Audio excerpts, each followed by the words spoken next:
Hijo de la guerra. Parte 13. Diario de un hijo de la guerra. Abril, 1985. Después de sacarme del orfanato, mi mamá me llevó a casa de la abuela, una señora que no conocía o ya se me había olvidado quién era. Vivía por la villa de Guadalupe, cerca de la calzada de los Misterios. Mi madre seguía trabajando como empleada en una panadería, salía de la casa a las 5 de la mañana y regresaba bien noche, así que era la abuela quien se encargaba de nosotros. Cuando volví a ver a mis hermanos sentí mucho gusto. Al principio fueron muy cariñosos, me trataban con cuidado, como si yo fuera un objeto frágil o algo así. Por parte de mi abuela, las primeras semanas fueron de cariño y atenciones, pero ya después vendrían las exigencias y los gritos, las prohibiciones, no agarres esto, no agarres lo otro, tienes que estar bañadito y arregla tu cuarto. Luego mi hermano Abraham empezó a ser egoísta. El rechazo era obvio, y es que me detestaba porque yo sí era hijo del marino. A él no podías tocarlo porque mi abuela salía siempre en su defensa. Eso me trajo resentimiento y lo hacía notar. Entonces mi papá comenzó a buscarme.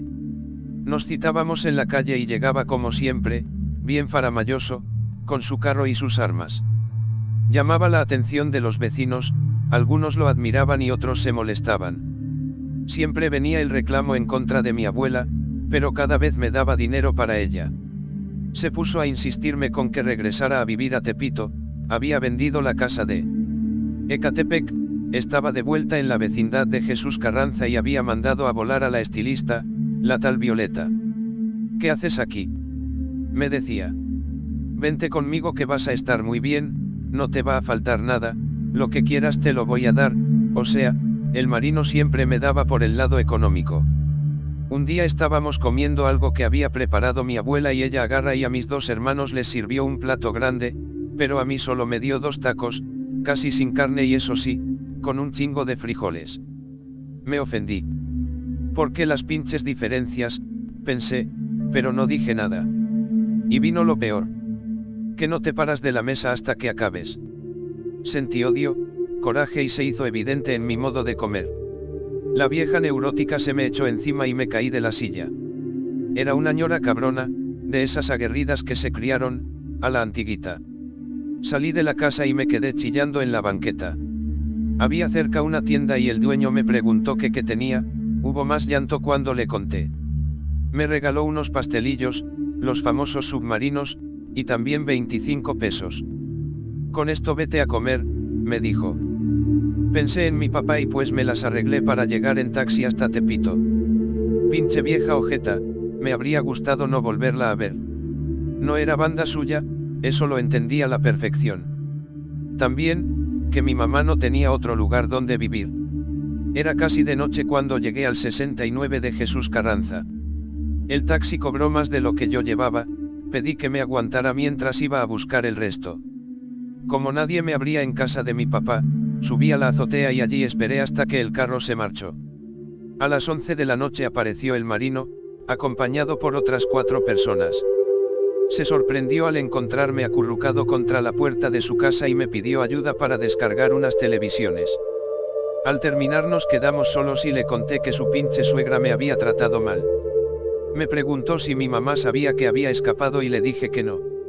Salimos a buscar una caseta de teléfono. Mi papá detestaba a la abuela y fue ella quien contestó. Los escuché pelear por un rato. Nada más para que sepas que mi hijo está conmigo, ya me dijo lo que le hiciste y te voy a reventar tu pinche madre en cuanto te vea. Luego hubo varios silencios y también más gritos. Al colgar me pidió que esperara dentro de la casa mientras iba a buscar mis cosas. Si alguien toca, no abras, sea quien sea.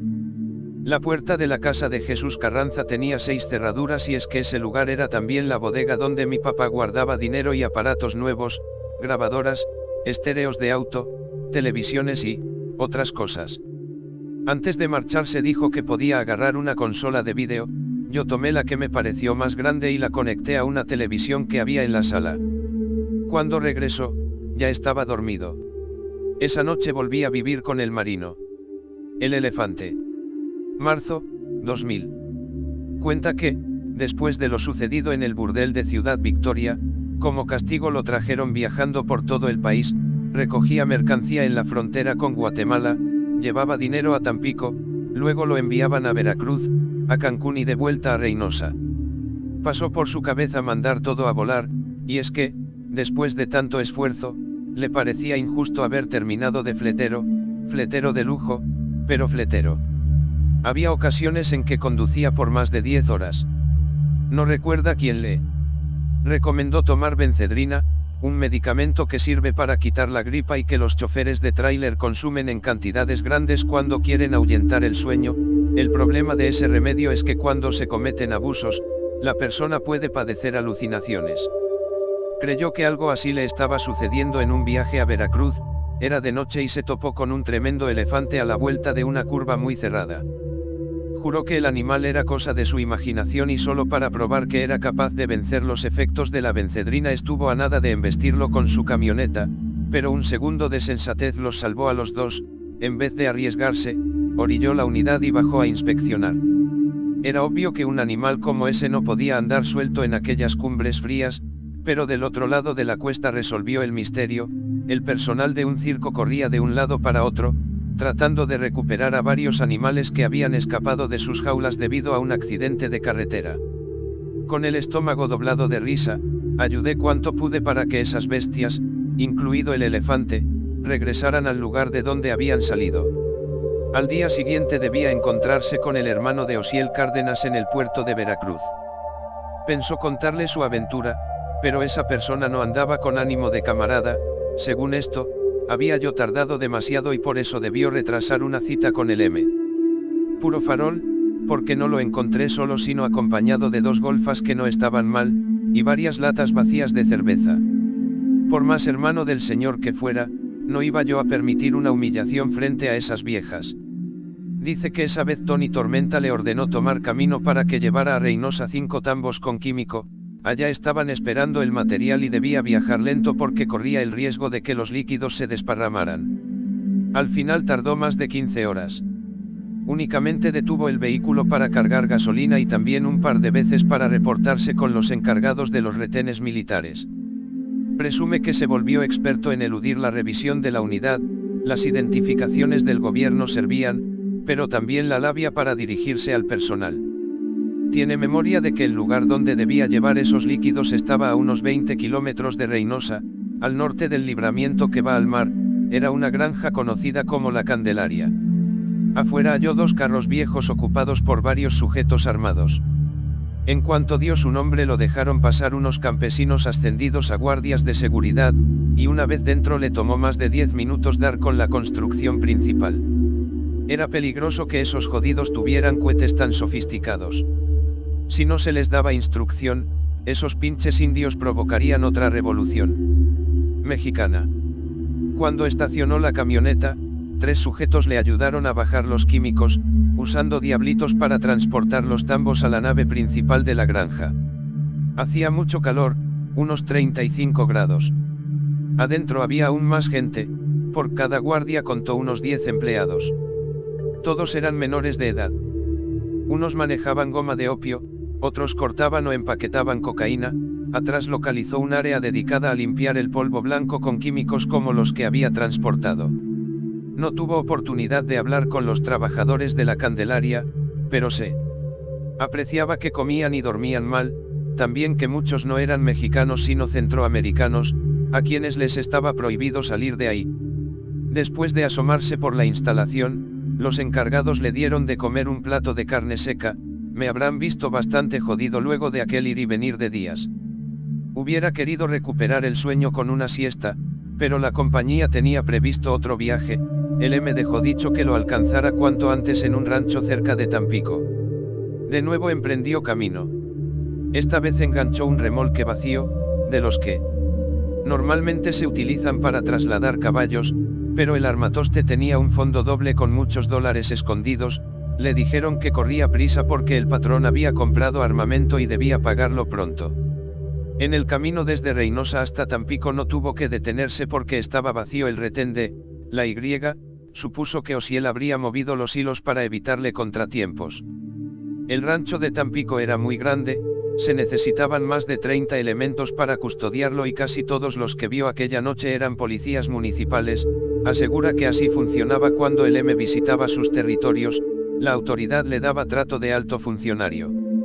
Describe como impresionantes las luminarias que había alrededor de la casa principal, tanta era la luz que el lugar parecía un estadio de béisbol. Condujo hacia las caballerizas. Desenganchó el remolque y entonces apareció Osiel Cárdenas, acompañado por su hermano. ¿Qué hubo, Galdino? ¿Cómo le va, mi señor? A mí muy bien, pero yo no ando de agente viajero, bromeó mientras Tony. Tormenta se mantenía muy serio. No me quejo, gracias a usted estoy conociendo la República. ¿Tienes algún reproche? Interrogó Osiel, pero Galdino ya no fue capaz de reaccionar. Tiene memoria del horrible dolor que sintió en el muslo derecho. Al girarse descubrió que, bajo la nalga, traía colgado un escorpión. En segundos la pierna se le paralizó y perdió la sensibilidad de la cara. Seguro había traído al bicho desde la Candelaria. Después de las contracciones musculares sintió que el corazón se le quería salir de su cavidad y perdió el conocimiento. En hombros lo llevaron a una de las habitaciones de la casa principal y ahí lo atendió un doctor. El escorpión. Cuando desperté tenía escalofríos y mucho asco. Era medianoche y a mi lado estaba Lluvia, porque el patrón la mandó traer de Ciudad Victoria para que me cuidara. La morra se metió a la cama y, aunque todavía me dolía la pierna, me hizo bien el contacto con su piel. Al día siguiente nos despertamos tarde. Necesitaba recuperarme de la mordedura, pero también de la fatiga acumulada durante muchas horas de viaje. ¿Todavía traes veneno dentro del cuerpo? Supongo que sí, respondí, sobre todo porque no quería que se apartara. Tengo una cura que nunca falla, informó. Todavía me duele mucho la pierna. Puedo dejar tu pierna en paz, aclaró. Sin ningún trámite, Lluvia tomó mi verga y comenzó a besarla. Por el estado en que me encontraba dudé de que mi miembro reaccionara, pero estaba equivocado. Me excitó su dedicación hasta que mi sexo no pudo crecer más. Entonces ella retiró sus labios y pasó a masturbarme con la mano izquierda. Era zurda, así que lo hizo con buen ritmo y suficiente fuerza. Luego, con la mano que le quedaba libre, se ocupó de sí misma. Me embrujó verla, primero pellizcando sus pezones y luego acariciando los pliegues mojados de su sexo. Estaba hipnotizado con el espectáculo a tal punto que el dolor se incorporó al conjunto de las sensaciones. También el latido de mis venas, que volvieron a acelerarse cuando eyaculé contra el aire, mientras Lluvia observaba satisfecha su trabajo. Le supliqué que no se detuviera porque quería verla venirse. Mejor guardo lo mío para cuando puedas entrar, respondió mientras se incorporaba, y retiró el esperma embarrado alrededor de mi ombligo. Fue milagroso aquel tratamiento. Para la hora de la comida solo permanecía una sensación desagradable en el lugar del aguijonazo, pero los demás síntomas habían desaparecido. Queríamos pasar el día juntos, así que no informamos de mi recuperación. Había transcurrido más de un mes de que el M nombrara a Lluvia Madrota en el prostíbulo. Ahora tenía mucho trabajo y no le sobraba tiempo para atender a sus propios clientes. Sin embargo, como le tocaba una comisión por cada servicio, ganaba más dinero que antes. A este ritmo pronto voy a terminar la casa de mi mamá. ¿Has visto a tu familia? Solo he ido 2 veces, pero me volví el mismo día. Preguntan por mí. No seas presumido. Órales. Solo es por saber. Pues vamos a verlo si lo averiguas. Eso acordamos, aunque no le pusimos fecha porque los dos sabíamos que la compañía se estaba volviendo exigente con el personal. Después de la comida salimos a dar un paseo dentro del rancho. Supuse que todo estaría tranquilo porque era sábado, pero había mucho movimiento por el rumbo de las caballerizas. Un chingo de gente bajaba cajas de un tráiler inmenso. De lejos distinguí a Tony Tormenta dirigiendo la operación. Cuando nos vio, hizo una seña para que Lluvia y yo nos acercáramos. Iba a presentarle a mi novia, pero ellos ya se conocían. Sentí celos, aunque me hice pendejo porque me llamó la atención el contenido de las cajas. En ese rancho se estaba almacenando armamento como para declarar una guerra mundial. Todo esto llegó al puerto ayer por la tarde, nos contó Tony. ¿De dónde viene? Quise saber. De Israel, pero también de Francia y Alemania. No mames, ¿qué vamos a hacer con tanto cohete? Pues qué más, Galdino. Romper madres. Así que mejórate pronto. Y tú, Lluvita, chitona, porque ya sabes lo que puede pasarte si la riegas. También trabajo para ustedes, así que sé guardar silencio, intervino incómoda la morra. Podía contar por docenas los AK-47 y las cajas de municiones para perforar carros blindados, también había explosivos plásticos, AR-15, MP5 y M72, lanzacohetes y pistolas P7. Igual detecté fusiles MGL y G3 que servían para arrojar granadas, así como ametralladoras M249 5 y 56 con capacidad de 700 tiros. Qué ridículo me pareció el veneno del escorpión en comparación con todo aquello. El tigre.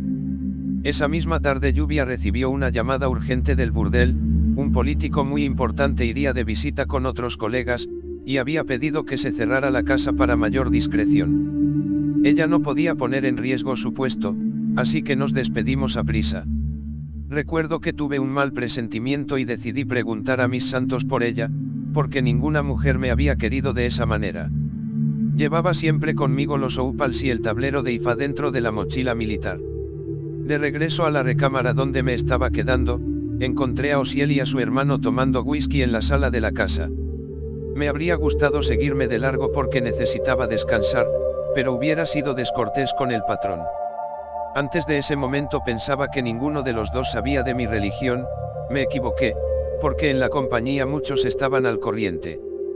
¿Cómo sigues, mellado?, preguntó Tony. Mejor. Nada que esa mujer no haya podido reparar, intervino el M. Gracias, mi señor, por haberla mandado traer. Lo hice por razones técnicas, alguien tenía que darte masaje y ni mi hermano ni yo estábamos de humor para hacerlo. Los tres reímos. ¿Qué traes ahí?, intervino Tony. Es un tablero de IFA. Había olvidado que eras brujo, añadió el M. Tómate algo con nosotros y dinos qué viene para el futuro de la organización. No soy adivino, les aclaré. Pero sabes leer la suerte, afirmó Tony Tormenta. ¿Qué les interesa conocer? Primero dinos algo de nuestro pasado, propuso Osiel, como jugando. Coloqué el tablero sobre la mesita de la sala y luego golpeé 3 veces el piso. El rostro divertido de los hermanos no se modificó. El tablero es incapaz de responder a los que no creen, advertí. Los dos se miraron y fue Tony quien propuso. ¿Cuál era el nombre que usaba nuestro padre? Tuve suerte, el Cos me había contado tiempo atrás sobre el odio que el señor Osiel le tuvo a su padrastro, un gay al que apodaban el tigre, así que arrojé las molleras sobre el tablero y los santos respondieron. Aquí Seilun señor, pero, ese no fue su padre biológico, correcto. Ese hombre, al que apodaban el tigre, se hizo cargo de su mamá cuando quedó sola. Ambos asintieron sorprendidos. ¿Qué más puedes decirnos de él?, demandó el M. ¿Está usted seguro de querer escucharlo? Sí, ordenó el patrón. Habla, Galdino. El resto también me lo había contado el Cos. Esa persona abusó, de uno de ustedes, y de una hermana de su mamá que era menor de edad. Los santos dicen que ese señor lleva años en un panteón, está enterrado con un nombre falso, así que ya no es necesario buscarlo. El señor Osiel dio un respingo y miró de reojo a su hermano, luego cambió el tema de la conversación. ¿Quién es Ifa? Alguien así como el Jesús de los cristianos. Yo no creo en Dios, escupió Tony Tormenta. Estás en tu derecho, le dije. ¿Cómo vamos a morir?, interrogó el patrón con solemnidad. Lancé de nuevo los opals. Usted morirá de viejo. ¿Y yo?, quiso saber Tony. Morirás antes, dije, y esa fue mi revancha por el trato que me había dado en Veracruz. El M encendió un puro y me ofreció otro, pero lo rechacé. ¿Cómo se viene el futuro para la organización? Tomé su mano izquierda y revisé las líneas de la palma durante casi un minuto. Su destino se entrelaza con mucha gente que ha vivido hartas chingaderas y comparte con usted la obsesión por la grandeza. Miré directo a los ojos del patrón y puse la voz más grave. Ya conoce y seguirá conociendo personas importantes del gobierno, aprovéchese de ellas, pero nunca confíe. Usted no nació para tener amigos y tampoco socios, por eso prefiere traicionar a ser traicionado. Le digo que no hay paz sino guerra en el horizonte para todos nosotros. A usted lo reclama Ogun, el santo guerrero. Si le reza y lo respeta, seguro que todo saldrá bien. Vendrán negocios que ni imagina, y entonces las deidades deberán ser recompensadas. El patrón expulsó una nube densa de humo gris y demandó: ¿qué debo hacer? Ogun le pedirá cosas que usted habrá de concederle. Mientras tanto cuídese los pies, y también la úlcera. Tiene padecimientos porque fácil se pone usted de malas, patrón. No abuses, Galdino. Yo solo digo lo que sé por medio de los santos, y ellos le mandan decir que no se guíe por el resentimiento, porque continuará enfermándose. Tas cabrón, dijo Tony Tormenta. En agradecimiento Osiel Cárdenas tomó la Colt 9 mm que traía encima, y me la dio aquel sábado como regalo. Manipulado. Agosto, 2015. Le quiero ofrecer una disculpa. ¿Existen realmente los documentos que prometiste? Déjeme explicarme. Los papeles llegaron, pero Eduardo no quiso dárselos. ¿Para qué me hiciste entonces ir al monumento a la Revolución? El paquete llegó a México el día en que quedamos. Y luego. No acordamos que usted iría acompañado. Esa contestación me tomó desprevenido. No entiendo. De veras no entiende. Negué con la cabeza y comprendí que no solo yo había tomado precauciones para asistir a la cita. Ofende su desconfianza, machacó Galdino. Bien sabíamos ambos que mis reservas no iban a cambiar. Quedaste en ayudarme aportando pruebas, le reclamé. El recluso bajó la mirada y dijo: no todo en la vida puede demostrarse. Descolocado, volví a interrogar por los documentos. Voy a necesitar más dinero. Sentí fluir jugo gástrico en mi estómago. Eres un cínico. A veces manipulo las cosas, presumió. Conmigo se acabaron los juegos, dije, no porque fuera cierto sino porque quería que lo fuera. Diario de un hijo de la guerra. Hijo de la guerra. Fue presentado por Voces del Narco.